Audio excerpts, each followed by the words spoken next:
19 साल की उम्र में डेब्यू, पहले ओवर में हैट्रिक, स्विंग के सुल्तान इरफान पठान के बारे में आज की शख्सियत के इस एपिसोड में हम बात करने जा रहे हैं। आदाब, आप देख रहे हैं आवाज़ द वॉइस और मैं हूँ आपके साथ अमीना माजिद।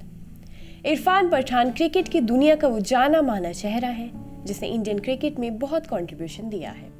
इरफान पठान वनडे क्रिकेट में 100 विकेट लेने वाले चौथे भारतीय गेंदबाज रह चुके हैं।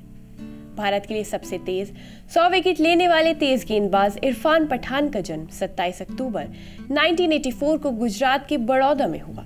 इनके पिता महमूद पठान मस्जिद में मुअज्जिज़ीन थे। घर के हालात इतने अच्छे नहीं थे और इरफान ने मस्जिद के पीछे बने एक छोटे से कमरे में अपना बचपन गुजारा। लेकिन इरफान को बचपन से ही क्रिकेट का जुनून था। पहले वो अपनी फैमिली से छुपकर क्रिकेट खेलते थे, लेकिन बाद में जब घर वालों को पता चला तो उनकी मेहनत और लगन को देखकर मना नहीं कर पाए। लेकिन पैसों की कमी की वजह से इरफान कभी नई किट नहीं ले पाते थे और सेकेंड हैंड किट का इस्तेमाल करते थे।